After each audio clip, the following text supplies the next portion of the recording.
Muchas gracias, doctora Polanco. También muchas gracias a Aptesco y a doctora Jennifer Morales, que fue la que me invitó para esta actividad, que espero que sea de interés clínico. Bueno, el tema mío es contestar la pregunta de si es efectiva la terapia cognitivo-conductual en casos clínicos crónicos y severos, basado en una pequeña revisión de literatura, pero voy a presentar dos casos son de los casos más difíciles que yo he tenido en 37 años que llevo en psicoterapia. ¿Se está viendo bien la presentación? Sí.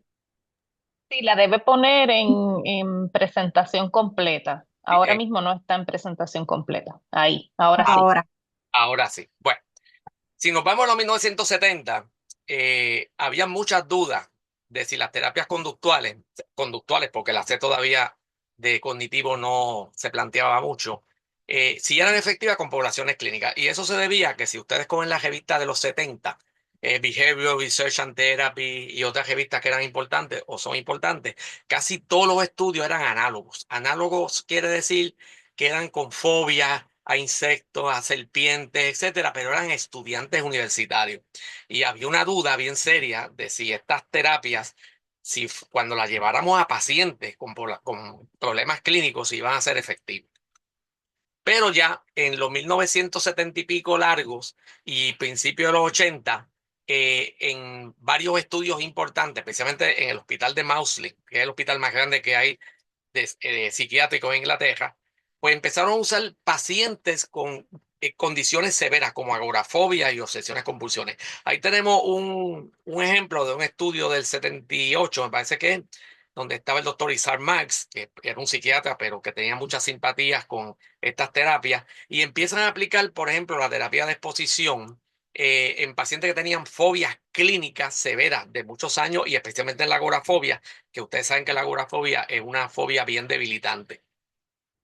También el doctor Paul Emmerkamp, que todavía escribe, debe estar bien viejito, en Holanda empezó a publicar una serie de estudios con poblaciones clínicas bastante severas. En este estudio que tenemos aquí, que es del 78, en Behavioral Research and Therapy, podemos ver que él comparó lo que se llamó una reestructuración cognitiva con la exposición en vivo y él demuestra en este estudio y en muchísimos otros que la exposición en vivo, por ejemplo, traía unos beneficios bien marcados en términos de ansiedad fóbica, evitación fóbica y otras variables que yo estudiaba. Así que ya para terminando los 70 y empezando los 80 ya empieza a aparecer evidencia de que las terapias conductuales, todavía las cognitivas no se sabía mucho, sí se podían aplicar a nivel clínico y eran marcadamente efectivas. En el 1989 pasó algo bien interesante que todavía se menciona. Y este estudio de la autora Irene Erkin fue el estudio más impactante hasta 1989. ¿Por qué? Bueno, primero porque era un estudio del Instituto Nacional de Salud Mental. Segundo, porque este estudio fue el estudio más costoso hasta ese momento en la historia. Y en tercer lugar, porque utilizaron pacientes que tenían depresión mayor clínica y los distribuyeron en cuatro grupos. Terapia cognitiva a lo Beck, terapia interpersonal y mipramina, que es tofranil, que en ese momento era uno de los medicamentos que más se utilizaba para la depresión, y un grupo placebo. Cuando se tiran los resultados, y se tienen los resultados especialmente por los que son menos severos y más severos. Los que son menos severos pueden ver en amarillo, ¿verdad? Como una crucecita. Los que están severos o más severos están a mano derecha. Y cuando ellos tiran los resultados, lo que encuentran es que el CBT, tirando más a lo Beck, no se diferenció estadísticamente del placebo. Pero sin embargo, la terapia interpersonal sí. Y de ahí sale la idea que empieza a coger, y todavía alguna gente cita este estudio, de que CBT no sirve o no es efectivo cuando la patología es severa, ¿verdad? Sin embargo, el IPT sí. Claro, ¿qué empieza a pasar? Bueno, pues los clínicos empiezan a decir, bueno, este es un estudio nada más, pero vamos a ver si esto se replica. Y en el 2005, en una revista que se llama Archive of General Psychiatry, que es se llama JAMA ahora, esta gente, Robert de Dubis, y otros autores que, si ustedes conocen de CBT, podrán ver que muchos son una eminencia. De hecho, el Robert de Dubis ayer se jubiló y le hicieron una fiesta, me contaron. Este, pues aquí ellos comparan la terapia cognitiva con la medicación en pacientes que tienen depresión moderada y severa. Cuando ellos tiran los resultados con 280 pacientes, 160 en imipramina, 60 en CBT, 60 en placebo, lo que encontraron es que la terapia cognitiva y la que era básicamente medicamentosa, que era la misma que se había utilizado en el estudio del 89, encontraron que básicamente no habían diferencias significativas cuando la depresión era severa. Si se juntan los pacientes, que pueden ver en anaranjado, pacientes que remitieron la depresión, o sea, que ya no la tienen, y los que respondieron marcadamente, fíjense que es 58 y 58. Y aquí solamente están participando pacientes que tienen depresión severa. Así que este estudio y muchos más que entonces empiezan a publicarse después del 2005, empiezan a encontrar que el CBT sí es efectivo con patologías severas de OCD, fobias, depresiones, somatizaciones, etcétera. Por ejemplo, en el 2023, el año pasado, Pink Whippers utilizó un metaanálisis gigantesco de 409 ensayos clínicos con 52.000 pacientes, y encontraron que las terapias cognitivas conductuales, comparado con farmacoterapia y otras terapias, fue marcadamente efectiva. Y ellos dicen, podemos concluir que la eficacia del CBT en la depresión se documenta a través de diferentes formatos, edades, grupos y lugares. CBT aparenta ser efectivo, tan efectivo como la farmacoterapia a corto plazo, pero a largo plazo aparenta ser más efectivo que la farmacoterapia. Así que yo creo que para el 2023 ya está claro que CBT es una terapia, lo que algunos llaman el gold standard, por la mucha investigación que hay, y que ha demostrado que es bien versátil y muy efectiva con muchas poblaciones clínicas. El caso que yo le voy a presentar tiene que ver con terapia de exposición, que es una terapia clásica, que se usa mucho en las terapias conductuales y cognitivas. Yo tengo 3 casos publicados con esta terapia. Uno lo publiqué en los 80, que es un caso de fobia severa a las cucarachas. Esto lo publiqué en la revista Ciencia de la Conducta. Un caso de cacodemonomanía también. Era una señora que por la noche se le acercaba un supuesto espíritu para molestarla, y ella estaba muy atormentada con eso, y utilizamos la terapia de exposición muy exitosamente a nivel de que la experiencia básicamente cesa. Y en el caso, en el libro de casos clínicos con Guillermo Bernal, yo documento un caso de cambio rápido utilizando terapia de exposición. Así que ya yo tengo varias publicaciones con esta terapia. Esta terapia es una muy versátil. Se aplica a fobia, obsesiones, compulsiones, trastorno alimentario, ansiedad social, ansiedad por enfermedad, PTSD y otros trastornos. Así que lo bueno de esta terapia es que básicamente es fácil de conceptualizar, es muy efectiva, no siempre es efectiva, por supuesto, igual que no hay ninguna terapia que siempre lo sea, y se aplica a muchas condiciones clínicas. Vamos al caso que voy a documentar. Eh, Bueno, antes de eso, la terapia de exposición en PTSD, ¿por qué? Porque el paciente que les voy a hablar, pues tenía un trastorno de estrés postraumático. Al 2024 ya se han hecho 65 ensayos clínicos de PTSD con terapia de exposición, y ahora mismo hay varios más que vienen por ahí. Ya hay 6 metaanálisis de terapia de exposición para PTSD. Los tamaños de los efectos son usualmente moderados a grandes, muchas veces large. Y la pérdida del diagnóstico quiere decir que ya yo no cumplo los criterios de tener un PTSD o un trastorno de estrés postraumático, son del 50% o más. Así que quiere decir que no solamente es que mejoré un poquito, sino que las mejorías son bien marcadas. Para poner un solo ejemplo de cuán marcada son los beneficios con esta terapia, voy a coger este estudio que salió en el JAMA, el Journal de la American Medical Association, que es un journal muy difícil de publicar ahí, donde la autora Edna Foa, que es una experta en la terapia de exposición, comparó la terapia de exposición con una consejería así como más o menos como humanista, a lo estilo de Carl Rogers, en adolescentes que habían sido abusadas sexualmente y que todas tenían PTSD. Eh, Cuando vamos a los resultados, que los podemos ver aquí, podemos ver a mano izquierda la consejería, en el medio está la terapia de exposición para adolescentes. Y vamos a coger, por ejemplo, arriba la primera. En la entrevista clínica que se hizo de PTSD, que es el CPSS Interview, los pacientes tenían en la línea base 27 puntos, que era consono con un PTSD, pero al terminar la terapia terminaron con básicamente 7 y terminan al año con 7. Pero el grupo de consejería empezó con 29, pero se quedó en 16 y 15, que hubo una diferencia bien marcada de los dos grupos. Cuando estamos hablando de cuánta gente respondió bien a los 12 meses, 71% versus 39%. Cuando estamos hablando de que ya el paciente perdió el diagnóstico de PTSD, que eso es muy importante a nivel clínico, el 89% al año perdió el diagnóstico en terapia de exposición versus 54% en consejería. Y cuando vamos a la última de abajo, que está la depresión con el CDI, de 17 bajó a 6, mientras que en el grupo de consejería bajó de 19 a 12. Claro, el grupo de consejería lo hizo bastante bien. Lo que pasa es que la terapia de exposición lo hizo muchísimo mejor. Y a mí me impacta casi siempre no solamente ver que una terapia es significativa a nivel estadístico. Ah, pues 0.001. Sí, pero ese 0.001, ¿qué me dice de esa gente? Esa gente perdió el diagnóstico, está mejor. ¿En qué está mejor? Eso no me lo dice un 0.001. Pero estas métricas de calcular entonces cuánta gente perdió el diagnóstico y cuánta gente respondió a terapia, pues a nivel clínico, pues a uno le da mucho más información, ¿verdad? Así que este estudio, que lo pongo de ejemplo, porque hay muchos otros, lo que indica es que aún en una patología tan fuerte como es un PTSD, muchas personas responden adecuadamente a la terapia y se benefician.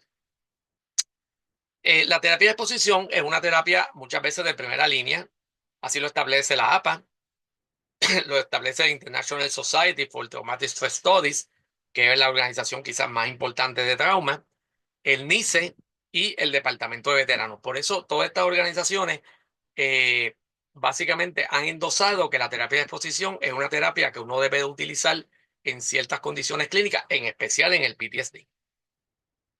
Vamos al caso. Este es un caso bien interesante, como van a ver. Manuel, vamos a llamar, claro, le he cambiado, ¿verdad?, algunas características al paciente, aunque el paciente está consciente que estoy hablando hoy eso, y de hecho me mandó una cartita aquí que quiere que yo les lea una parte. Bueno, Manuel es referido por un colega. Tiene 42 años, residía con su esposa, tiene una hija, pero de otro matrimonio, es veterano de la guerra de Afganistán, estuvo un año allá. En ese año, él presenció y fue víctima de múltiples explosiones, presenció la muerte de varios amigos allí, estuvo envuelto en múltiples tiroteos. Y al final él iba en un tanque con unos otros soldados. Ese tanque impactó una bomba, una mina. El tanque básicamente se viró y ahí él recibió unos golpes en la espalda, etcétera. Y entonces, pues está pensionado. Él está pensionado por PTSD, cuestiones emocionales y por daño físico. Los diagnósticos que se le han dado en el hospital de veteranos es PTSD, depresión mayor y dolores de espalda, dolencia de espalda. Eh, para que ustedes vean la severidad de este caso, este hombre ha tenido 6 hospitalizaciones psiquiátricas, tiene 4 intentos suicidas, y esto sí que está difícil de uno entender cómo es posible que esto pase. Este hombre le han dado más de 120 sesiones de terapia electroconvulsiva, ¿ok? Usualmente las guías lo que dicen es que son de 10 a 12, pero como este hombre no responde a ninguna terapia, pues allí, pues básicamente le han seguido dando la terapia electroconvulsiva. Y entonces lo que le dicen es que él tiene que seguir siendo sometido a esto para que por lo menos se mantenga, aunque esté mal, pero para que no empeore. Cosa que a mí no me hace ninguna lógica. Él toma múltiples medicamentos, solamente los psiquiátricos están aquí, Lexapro, ¿verdad? Que es para un antidepresivo, Lunesta, que es para dormir, Depakote para controlar el impulso, la Latuda, que es un antipsicótico, Trazodona y tiene otros más. Y el diagnóstico, como les dije, es de PTSD y depresión mayor. Entonces, ¿cómo vive este señor? Pues la vida de este señor es terrible. ¿Por qué? Porque este señor, cuando llega a mi consultorio, eh, él vive encejado en su casa. Encejado quiere decir que él no sale a ningún lugar, excepto si es alguna una cita médica muy extraordinaria o algo, una persona que se muere o algo así. Él está en su casa metido las 24 horas, todas las ventanas y las puertas están cejadas. Y ustedes dirán, pero bueno, pero con el calor que hace en Puerto Rico, ¿por qué este hombre vive con las ventanas cejadas? Bueno, pues cuando yo le pregunto que por qué tiene la ventana cejada, él me dice que él piensa que como él mató aparentemente a algunas personas allá, soldados enemigos, pues él piensa dentro de su PTSD que algunos de esos soldados enemigos, familiares o lo que sea, saben dónde él está en Puerto Rico y van a enviar a alguien de allá a matarlo y que si lo ven por una ventana, pues dice, mira, ese señor vive ahí, meten un rifle por la ventana o una pistola o lo que sea, y lo matan. Él sabe a nivel racional que eso es absurdo. Si él fuera un general famoso, ¿verdad? Un coronel famoso, pues uno quizás diría, bueno, que sabe Dios. Pero un soldado, van a venir soldados de Afganistán para atacarlo aquí en Puerto Rico y después de varios años. Él sabe que eso no tiene lógica, pero sin embargo, solamente con abrir un poco la ventana que ha tratado de hacer, empieza a sudar tanto y le empieza a dar una sensación tan aguda de ansiedad que tiene que volverla a cejar. Así que este hombre vive una vida totalmente miserable. Está encerrado, no sale a ningún sitio, excepto citas médicas, está harto de vivir así. Él ha ido, como les documenté, ha ido a psicólogo, ha ido a psiquiatra. eh, Ninguno lo ha podido ayudar con eso, el ICT tampoco. Y el temor de que venga alguien de Afganistán y que lo venga a buscar. Entonces, estas son las terapias que él ha recibido anteriores, muchas terapias de apoyo y de consejería. Algunos lo ponen a hablar, habla de lo que pasó, pero nada más, hablar sin que haya estructura. Muchos medicamentos y entonces los efectos adversos que han tenido esos medicamentos en esas ocasiones. Hubo una psicóloga que, por lo que él me cuenta, pareció iniciar como una terapia cognitiva con él, pero que no le funcionó. Y cuando le menciono sobre la posibilidad de terapia de exposición, él me dice ¿qué es eso? ¿Por qué? Porque nunca nadie le había hablado de eso, no se lo habían presentado como una opción. Así que básicamente él dice, yo no sé nada de eso y yo le pregunto, ¿usted quisiera explorar esa opción? Que yo la he explorado en otros casos y funciona. Y me dijo, mire, vamos a tratar lo que sea, porque a mí nada me funciona. Ok, bueno, en la segunda cita y la tercera, entonces yo le presento cómo es la terapia de exposición, qué puede esperar de la terapia de exposición, que ahora voy a hablar de eso. En la tercera cita establecemos como la meta de esta terapia va a ser lo siguiente. Lo primero es que vamos a empezar a abrir las ventanas. ¿Ok? Lo segundo, darme cuenta que a pesar de que las ventanas están abiertas, nadie me va a matar ni me va a disparar. Obviamente comenzar a salir. Y yo le pregunté, ¿dónde tú quisieras salir? Y me dice, doctor, donde más yo quisiera salir es a la casa de los suegros. Y le pregunto que por qué. Bueno, porque en la casa de los suegros, él antes del PTSD, él se pasaba mucho tiempo allí, los suegros son súper buenos con él, allí hay billar, allí él hacía barbecue, veían películas juntos, pero él no puede ir a la casa de los suegros porque piensa que en el camino lo van a ver y que, pues ya saben, el soldado va a venir a matarlo. Y él dice, doctor, yo quiero sentirme con más calidad de vida porque yo lo que hago aquí es, él tiene unas plantas dentro de la casa, echarle agua, cuidar las plantas, ver mucha televisión, Netflix y todo eso, pero toda la vida de uno no puede ser eso, ¿verdad? Por eso también estaba bastante afectado en muchas áreas. Entonces, antes de yo empezar la terapia de exposición, y esto es algo que yo hago con todos mis casos, yo le explico cuál es el racional de esta terapia. Y aquí uso, ustedes saben que hay varios modelos para explicar la terapia de exposición. Yo uso uno de las teorías básicas de Kosaki y Foa, que es la teoría de procesamiento emocional. Y se le explico bien sencillo. Incluso a veces hago dibujitos para que el paciente pueda entender todo esto.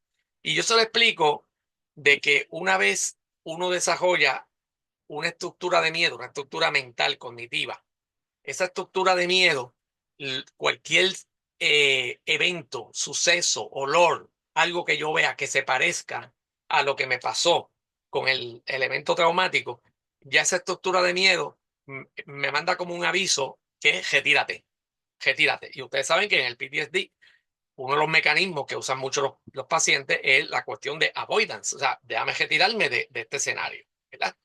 Y cuando me retiro, pues siento un alivio, perfecto, pero nunca voy a vencer el PTSD retirándome.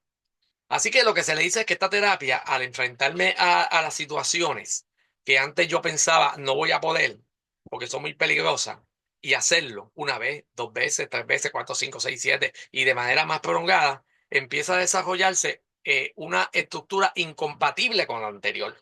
La anterior me decía, si tú abres la ventana, te fastidiaste, ¿ok? La estructura nueva, a empezar a abrir la ventana, ventana, ventana y pasar muchos días, entonces uno dice, espérate, yo estoy aquí no ha pasado nada y empieza esta estructura a, de cierta manera, suplantar la otra. Hay unos modelos nuevos que son de inhibición que lo que plantean es que la estructura que se forma ahora no hace que la anterior desaparezca, es que la otra como que queda dormida, latente, y esta es la que permea. Y eso puede explicar lo que se llama el retorno del miedo, que es que cuando esta estructura de momento pues, se debilita por alguna ocasión, pues la vieja sale porque la vieja no ha desaparecido. ¿Ok? Así que luego de las exposiciones repetidas y prolongadas, se va a incorporar esa estructura nueva que es la que queremos. Entonces también le explico lo que es la curva de extinción, que la tengo aquí. Yo siempre le explico a los pacientes en terapia de exposición que las primeras sesiones son difíciles. Te va a dar mucha ansiedad, te va a dar mucho miedo, te van a dar ganas de decir, no, no lo voy a hacer. Y eso lo practicamos bastante y lo hablamos bastante en las sesiones de terapia. Pero le decimos que según van pasando los minutos, 20 minutos, 40, 50, entonces la ansiedad empieza a bajar, a bajar, a bajar. Como lo pueden ver aquí, y que cada vez que se repite y se repite, pues entonces la curva va bajando más. Y que yo esperaba que con él esto era lo que iba a pasar, que al principio iba a ser difícil, pero que lo iba a poder hacer. Así que este señor se va ya claro con esto, lo practicamos, él me hizo muchas preguntas eh, y dijo, pues vamos a empezar. Bueno, en la cuarta cita y las próximas seis, estamos hablando de 10 sesiones, este señor empieza a abrir las ventanas, al principio abrió uno o dos, le dio muchísimo miedo, como vamos a ver, pero y la ventana que abrió era una del comedor, porque el comedor era una ventana que tenía que ver con que la gente de afuera me podía ver en la calle. O sea, que no era una ventana de un baño bien alta ya. Como era de esperarse, su ansiedad subió de inmediato, pero fue tolerable. Una semana más tarde empezó a abrir otras ventanas, que eso era parte de la asignación. De esta manera, un mes más tarde, este paciente ya tenía todas las ventanas de su casa abiertas. Adicional, por su cuenta, porque eso no estaba en lo que habíamos hablado, decidió abrir también varias de las puertas de su casa. Y entonces, en esa sesión, como la octava, la novena, el paciente, al ver la mejoría, viene y dice, esto es un logro, pensé que no podría, y yo he hecho un adelanto tremendo con esto, porque él ya llevaba como 4 años viviendo así. Así que cuando él me dice eso, yo dije, dimos el clavo, pero vamos a seguir, ¿verdad? En la semana subsiguiente, estamos hablando hasta 4 meses después, ya tenía su casa abierta, podía salir fuera de su casa, podía ir a los suegros, empezó a jugar billar, fue a un restaurante en Añasco que a él le gustaba antes y se fue con su esposa y comió allí y yo le pregunté, ¿cómo lo pasaste? ¿Te pasaste mirando para todos lados? Dice, no, mire, me senté, al principio un poquito ansioso, pero empecé a comer, la comida estaba buena y se me olvidó. Había un monitoreo de salida, que vamos a ver ahora un ejemplo. Almorzó con su hija, hizo barbecue en casa de unos familiares, celebró el cumpleaños de su papá, fue varias veces a Walmart, donde hay mucha gente. Hola. Hay alguien que tiene el micrófono Chao, prendido. Casio. Ah, ok, gracias. Fue a Walmart donde hay mucha gente, por supuesto, y lavó su automóvil en la calle, que la esposa siempre tenía que llevarlo a lavar en otro sitio. Así que este hombre empieza a tener una vida en unos meses básicamente relativamente normal, donde él mismo hasta se sorprende de los cambios. Aquí tenemos ver, ¿verdad? Parte como yo hacía el monitoreo. Aquí están las fechas, 27 de marzo hasta el 7 de abril, y él tenía que poner todos los días Esto es bien al principio de las terapias. ¿Qué él hacía? Bueno, pues vamos a coger, por ejemplo, el 31 de marzo. Abrió la ventana, se afeitó, fui al correo, fui a comprar café y fui al supermercado. ¿Ok? Entonces, esos numeritos que están ahí es el nivel de ansiedad que le daba del 1 al 10. Eso quiere decir que si me pone 2, pues un poquito de ansiedad. Si me pone 1, básicamente nada. Y fíjense que en casi todo en lo que tiene es en 1 y hay muchas cosas diferentes. Fue a Walmart, cocinó, hizo el patio, le echó agua a las plantas, escuchó música, fue a la cita del psiquiatra, ¿qué más por ahí? Fue a una panadería, etcétera, al ortodoncista, echa gasolina, etcétera. Cuando él me empieza a entregar esto, y él me ha entregado cerca de 50 o 60 papeles de eso, que los tengo ahí, entonces uno puede ver semanalmente cómo este hombre empieza a mejorar. Y cuando él me entrega esto y yo leo esto, pero es que tú vas a todos sitios ya. Hasta un concierto fue, sí, y ya básicamente no pienso tanto en lo que pensaba antes. Y no tiene esa ansiedad de antes. En la primera semana, las unidades subjetivas de angustia del 1 al 10 fueron 8. Pero a los 3 meses empiezan a bajar a 1, 2 y 3. Así que la ansiedad no solamente era que lo hacía, sino que lo hacía y entonces la ansiedad era mucho más manejable. Otras decisiones que tomó él, por ejemplo, pide reducir la terapia electroconvulsiva, porque si yo le decía, ¿cómo tú te sientes? Me dice, doctor, me siento bien. No hay síntomas de depresión, estoy saliendo, estoy positivo. Entonces, ¿por qué me tengo que estar dando cada 3 semanas un ECT? Que muchas veces, a veces hasta cada 2 semanas se lo daban. Y entonces yo le dije, esa es tu decisión, pero si tú te estás sintiendo bien, yo personalmente como psicólogo, claro, tú consulta con tu doctora esto, ¿verdad? Pero mi opinión es que el ECT ahora mismo no tiene justificación. Así que él lo habló con la doctora y le dijo, doctora, yo me estoy sintiendo, me estoy sintiendo mucho mejor. Y entonces el ECT empezó a darse cada 2 meses. Ahora mismo se le está dando cada 2 o 3 meses. Yo personalmente pienso que eso no es necesario, pero el paciente dice, doctor, por si acaso, como me estoy sintiendo bien, mire, aunque sea 3 o 4 veces al año, me doy el cantacito eléctrico. Y también el psiquiatra, al notar que él se siente bien, pues ya ha ido bajando algunas dosis de algunos medicamentos, con mucho cuidado, porque allá el psiquiatra como que lo ha tenido como 4 años en terapia y lo vio bien mal y quiere ser bien cauteloso de cómo bajar las dosis. Este instrumento, el PCL-5, lo que mide es PTSD. Al comienzo su PTSD era de 52, que es una puntuación de PTSD severo. A los 6 meses bajó a 32, que es unos síntomas de PTSD, pero bien leve. Y actualmente tiene 29, que básicamente es algo bien manejable. Y él nos envió una carta para esta presentación, es algo bien cortito. Yo le dije a él, hazte una cartita porque voy a dar una conferencia y yo quiero que tú le digas a los asistentes cómo te sientes. Y entre las cosas que dice es lo siguiente, número 1, estoy más abierto a contar mis problemas. Mis niveles de ansiedad se han reducido. Entiendo que mi PTSD está bajo control. Mi depresión está en control con la psicoterapia. Mis problemas de higiene del sueño han mejorado. Mis días son más relajados. La psicoterapia ha mejorado mi calidad de vida. Me siento contento con lo que está pasando en mi vida, porque he aprendido a solucionar mis problemas sin pensamientos negativos. Estoy más motivado a luchar por mi objetivo de vida, como ser mejor ser humano, mejor padre, eh, buen esposo y buen amigo. Y otras cositas que dice, pero básicamente podrán haber notado la satisfacción que tiene este señor del cambio que tiene.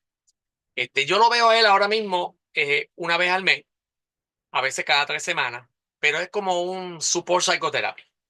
Básicamente repasamos cómo te has sentido, él sigue llevándome las notitas, él es bien sistemático en eso. A veces me empieza a contar algunas cosas que pasaron en la guerra. Él no ve películas, por ejemplo, de guerra. Eso sí, él dice, no quiero verlas, ni nunca las voy a ver. Este, y básicamente es una persona que está funcionando a un nivel bastante óptimo. a cómo llegó con ese perfil, que cuando llegó yo dije, ¿qué rayo yo voy a poder hacer aquí con un hombre que tiene 120 y pico ICT, tantas hospitalizaciones, tantos psicólogos y psiquiatras, y que ni siquiera puede salir a la marquesina de su casa? Así que este caso, y la parte cognitiva, pues él ahora mismo tiene una reducción marcada en las preocupaciones en la salida. A veces le da una duda, pero la liquida rápido. A veces escucha una sirena, que son, no sé, unas pseudoalucinaciones o algo así, pero reconoce que no son reales. Antes él se asustaba mucho y ya no se protege, él sigue hacia adelante. Él dice, del 2021 al 2023, Manuel recibió cerca de 20 sesiones de terapia de exposición en vivo de una manera sistemática. Nunca se utilizó terapia de exposición e imaginación. Hoy día Manuel no cumple el criterio de PTSD. Su puntuación actual en el PHQ-9 es de un solo punto. Su funcionamiento general él lo considera normal y dice, esta terapia me ha devuelto la vida, así como él lo resume. Así que este casito me parece que ejemplifica que un hombre con un trastorno tan crónico como lo tenía, cómo ha respondido marcadamente a la terapia. Entonces, los beneficios de la terapia de exposición, esto es un caso crónico, como ya vimos. Los beneficios son las salidas, por supuesto, ya no cumple el PTSD, su calidad de vida ha aumentado estratosféricamente y su vida familiar y social es una vida básicamente normal. Así que los beneficios no son solamente en los síntomas de PTSD, sino que se han ramificado en muchas variables colaterales que son importantes para un buen vivir. Mi opinión, mi opinión personal es que la terapia de exposición trajo unos efectos específicos. Yo no pienso que esto sea un placebo, porque este hombre ha tenido muchísimas terapias antes y no había respondido. Años de PTSD, psiquiatra, psicólogo, hospitalización, ECT, polifármacos, y el pronóstico de este señor era bien reservado. A pesar de eso, esta terapia, de una manera bastante rápida, activó a este señor a moverse. En este caso, no se utilizó nunca el componente cognitivo de manera sistemática, como se hace en terapia cognitiva. No se observó nunca deterioro del paciente. No nos enfocamos en memorias de batalla, sino en exposición a temores en su vida actual diaria. El cambio fue mucho más rápido de lo que esperábamos, tomando en cuenta la cronicidad y severidad. Y yo pienso que la alianza, que ustedes saben que la alianza es una variable terapéutica muy importante, fue un factor bien importante. La alianza tiene tres variables importantes, que es el bonding, que es el vínculo que se hace mutuo, las metas que se escogen entre los dos, el terapeuta y el paciente, entonces las tareas que vamos a escoger los dos. Y las metas y las tareas las negociamos muy, muy bien. Y yo pienso que este paciente y yo, desde el principio, establecimos un vínculo bueno. Él vio mi interés en ayudarlo. Él estaba bastante escéptico porque ya pasó por tantas terapias y siempre le dicen, no te apures que vas a mejorar, no mejora. Pero establecimos una alianza, yo creo que muy, muy buena y la tenemos todavía. Yo pienso que eso fue bien importante. Este es un artículo que encontré ayer, precisamente, donde Edna Foa es la segunda autora. Y es un artículo con veteranos, porque sabemos que la terapia de exposición con veteranos no es tan efectiva que con los civiles. Y este es un estudio de 5 casos clínicos de veteranos que miden los años de años con PTSD. 30 años, 20 años, 30 años, 30 años y 13 años. O sea, estos son hombres que han vivido décadas con un PTSD. ¿Okay? Ahí están las quejas en que estuvieron envueltos y se trató la terapia de exposición. Y miren los resultados. Cuando se compara o cuando se mide la terapia de exposición en las variables que utilizaron, el PSSI, que es el Post-Traumatic Stress Disorder Symptom Scale Interview, de una entrevista clínica, fíjense cómo el P en el caso 1, ahí están los 5 casos, bajó de 37 a 13, en el último, el 5, de 28 a 16, y en el seguimiento la gente incluso mejoró bastante más, especialmente el 2 y el 3. El 4 siempre se quedó un poco sintomático. Y en el BDI, que es el inventario de depresión de Beck, fíjense las puntuaciones, como bajaron muchísimo, de 25 a 6, de 36 a 8, de 31 a 4. El paciente número 4 nuevamente pues bajó, pero no tanto. Así que este artículo de Edna Foa lo que trae es que pacientes crónicos de décadas con PTSD que han tenido muchas otras terapias pueden mejorar marcadamente con terapia de exposición. que se parece mucho a mi experiencia entonces. Bueno, vamos al caso número 2. Estoy bien, tenemos todavía 25 minutos más o menos. Este caso es de convulsiones psicógenas. Y este señor, Camilo, las convulsiones psicógenas le habían ocasionado una discapacidad total. Las convulsiones psicógenas básicamente son una persona que tiene algún tipo de convulsión que parece muchísimo a la epilepsia, se confunde muchísimo, ¿ok? Eh, Típicamente, aunque hay muchos tipos, pero los más que se dan son o desmayo o la persona cae al piso y empieza a moverse como si tuviera un tónico clónico, lo que se llamaba antes un gran mal, ¿verdad? Empieza a moverse bien fuerte. Hay una diferencia entre la convulsión psicógena y la de epilepsia. No voy a entrar en eso. Yo he dado varias conferencias de ese tema y tengo publicaciones. Las convulsiones psicógenas no epilépticas son una presentación común en la sala de emergencia, que muchas veces no lo saben manejar, y departamentos de neurología, porque muchos pacientes están medicados con medicamentos de epilepsia, pero siguen convulsando. ¿Por qué? Porque los anticonvulsivos no funcionan con las convulsiones psicógenas. Así que el neurólogo le está dando varios anticonvulsivos y el paciente sigue convulsando. El promedio de años, según las investigaciones, son 4.2 años en darle el diagnóstico correcto. Eso quiere decir que esta persona ha estado 4 años y pico con varios neurólogos tomando a veces 4, 5 y 6 anticonvulsivos innecesariamente hasta que por fin se da en clavo y se determina que son convulsiones psicógenas no epilépticas. La investigación que hicimos en Puerto Rico son casi 5 años. Los factores de riesgo de las convulsiones psicógenas son traumas, adversidad en la niñez, capacidades disociativas altas, comorbilidades psiquiátricas, estilos evitativos y disfunciones familiares y mucho estrés. Por ejemplo, este casito, por encima, esta muchacha yo la vi, tenía 26 años, ella salió de la playa con unas amigas, pero entonces ella se va sola, eran como las 5 de la tarde, un poco oscuro. Un vecino que estaba por allí le dice, vente, yo te llevo a tu casa. Lo que llevará a la casa es que la mete en un monte y la viola sexualmente. Ella no se lo dice a nadie. Cuando llega a la casa, llegó bien nerviosa, pero no le contó nunca a nadie. No lo habla con nadie, básicamente, lo que sucedió.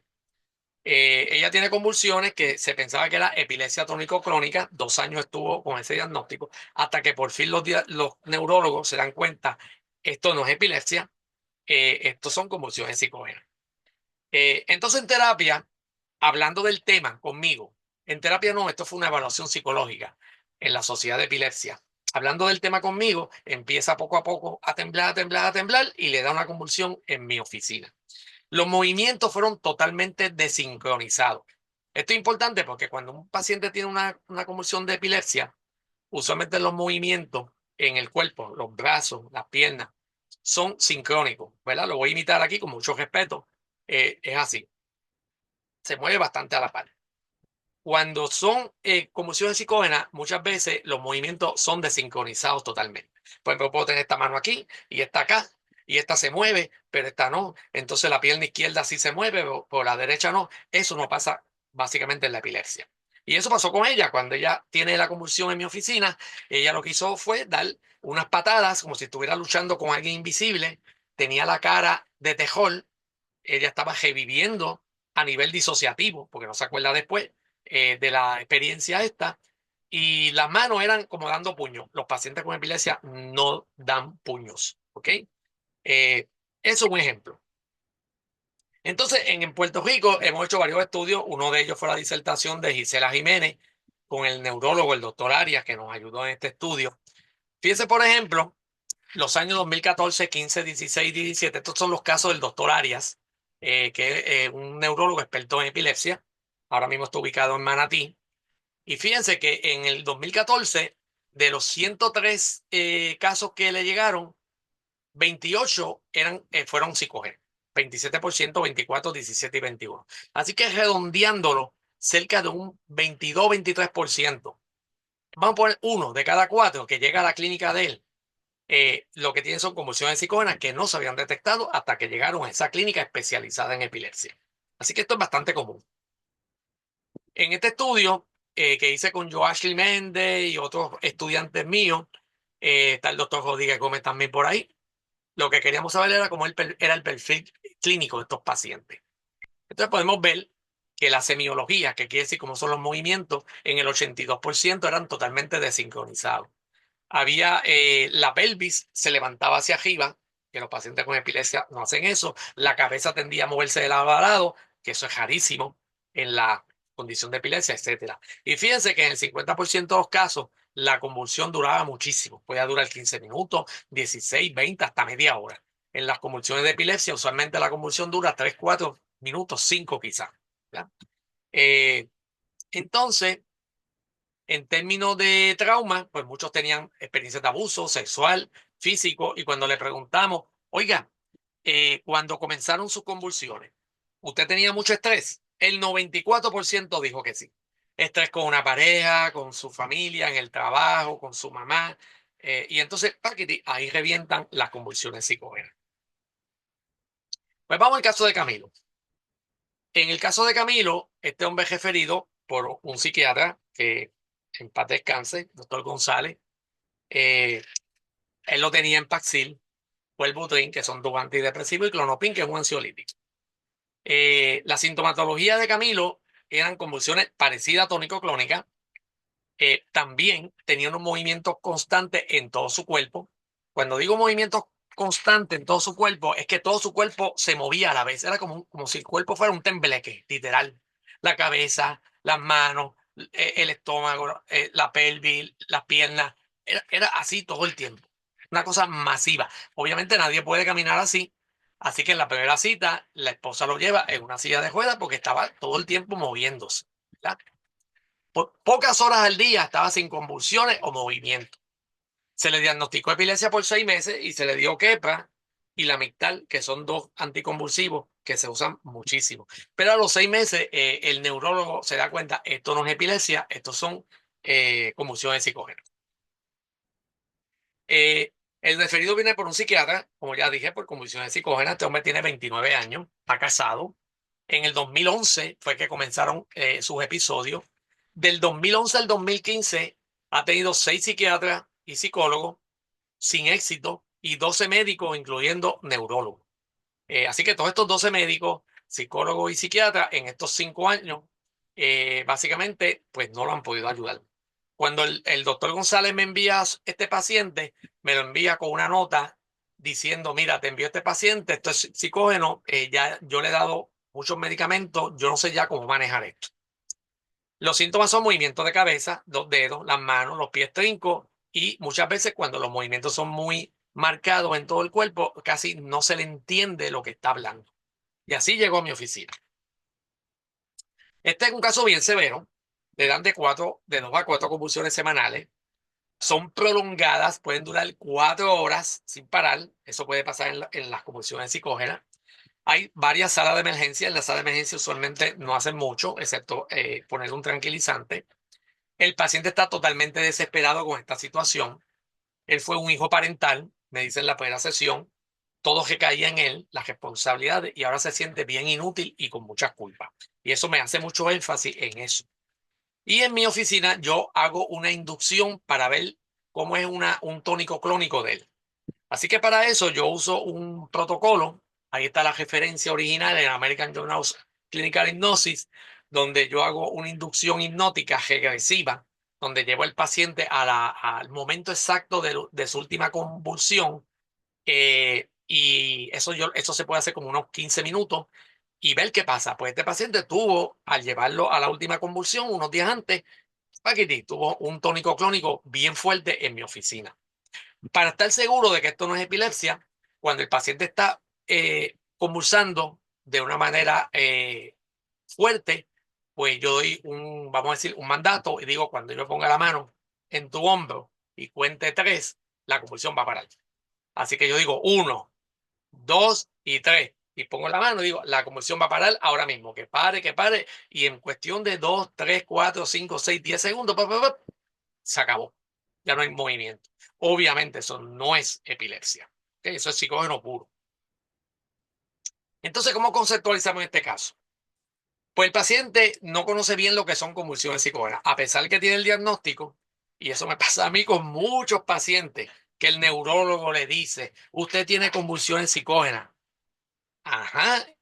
Tienes que ir al psicólogo o al psiquiatra. Ajá. Pero ¿y qué es eso? Pues no sé. Pues este paciente no sabía bien lo que son convulsiones psicógenas.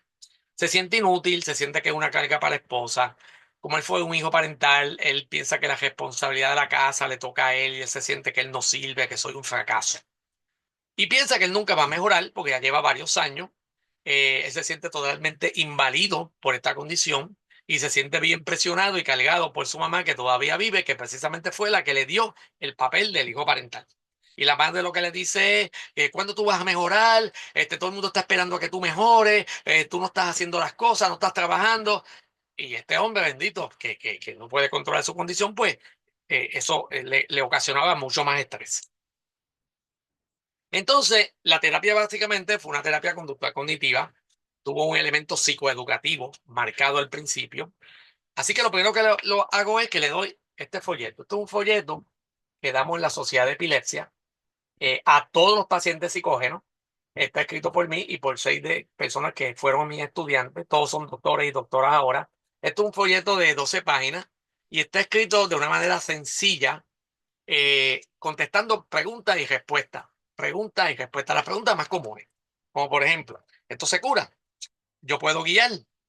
¿Qué relación tiene el estrés con esto?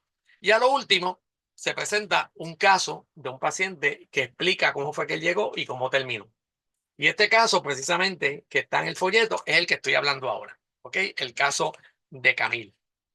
Eh, Así que él lee el folleto con su esposa y entonces muchas veces los pacientes cuando leen este folleto y yo les pregunto en la próxima sesión, ¿lo leíste? Sí. Y me dicen, ahora por fin es que yo entiendo lo que son las convulsiones psicogénas no epilépticas. En segundo lugar, presiones de no ser el que mantiene el hogar, de ser el hijo parental, esas presiones hay que eliminarlas. Se desarrolla el tema de la autocompasión. Por ejemplo, si esto le pasara a tu esposa, tú estarías en una actitud hostil con tu esposa y dices, no, doctor, yo estaría ahí ayudándola con ella al 100. Entonces, ¿por qué los demás no pueden serlo contigo? Y entonces hablamos de la autocompasión y cómo él tenía que ser autocompasivo con él. Hicimos una sesión con la esposa para conversar de sus temores, de que no sirvo, soy un fracasado. Fue una sesión muy buena. Desarrollar un optimismo basándonos en otros casos que yo he tenido. Y la terapia cognitiva se la expliqué por encima, esto es así, así, me dijo, vamos a intentarlo. Nadie había mencionado terapia cognitiva hasta ese momento. Entonces, la pregunta será, ¿la terapia cognitiva funciona con convulsiones psicogénas no epilépticas, que tiene un componente disociativo? Bueno, para que vean un ensayo clínico, nada más, del 2010, porque ya hay bastante, aquí se usó CBT con pacientes que tenían psychogenic non-epileptic seizure y lo compararon con el grupo SMC, que básicamente era como un grupo de medicamentos y de apoyo, y el CBT. Y pueden ver, por ejemplo, cuando vemos CBT y cuántas convulsiones te daban al mes. Pues le daban 12 en promedio. Al terminar el tratamiento, de 12 bajaron a 2. Y en el seguimiento, 1.5.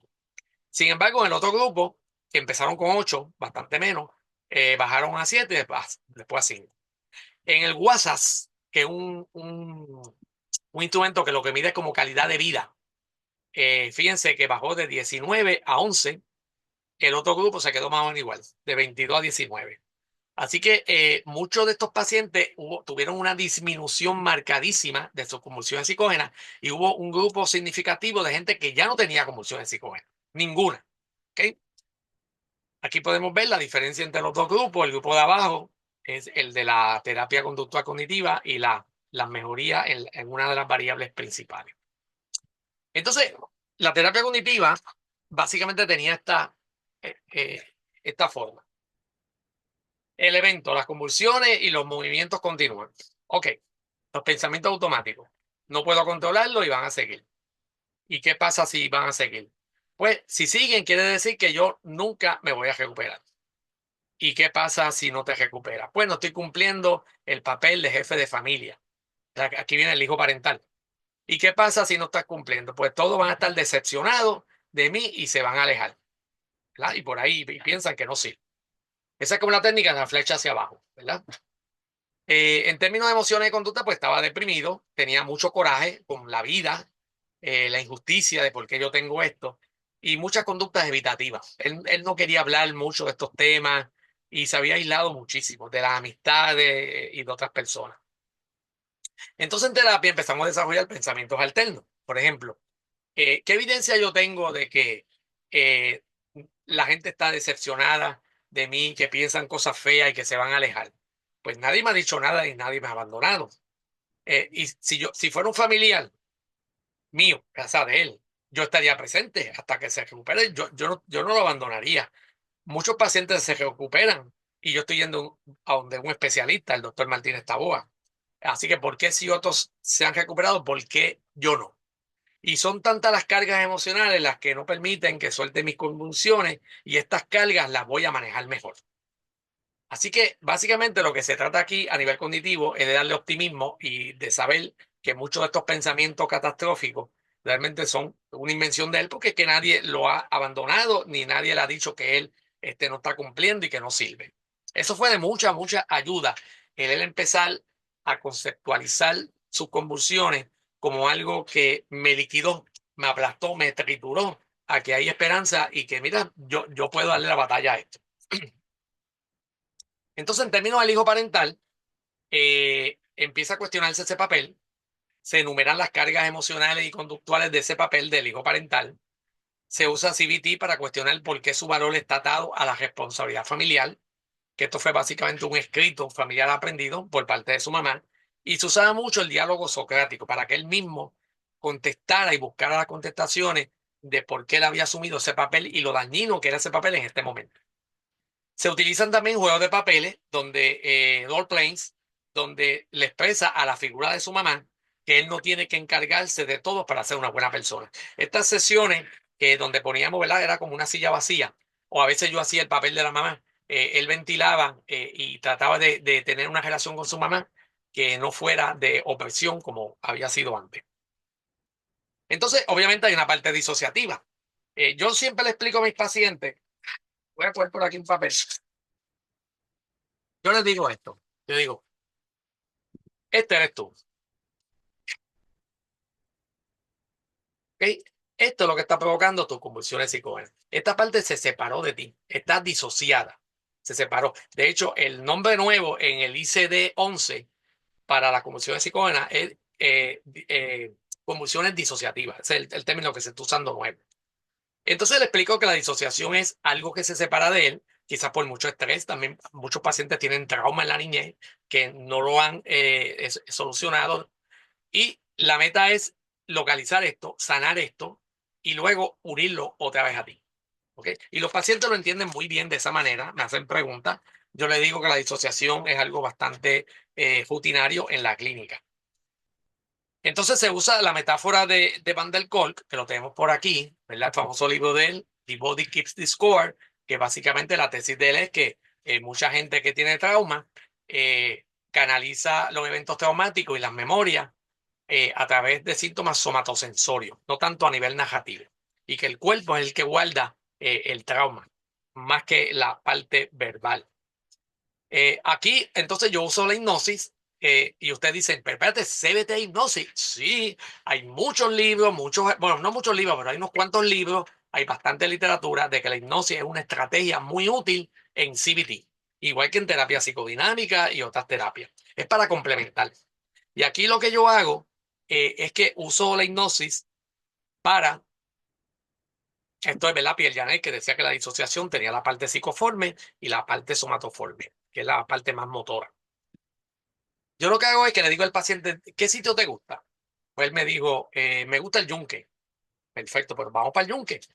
Se hace una inducción bastante sencilla. Subimos una escalerita, después cogemos un pasillo, después hay una puerta.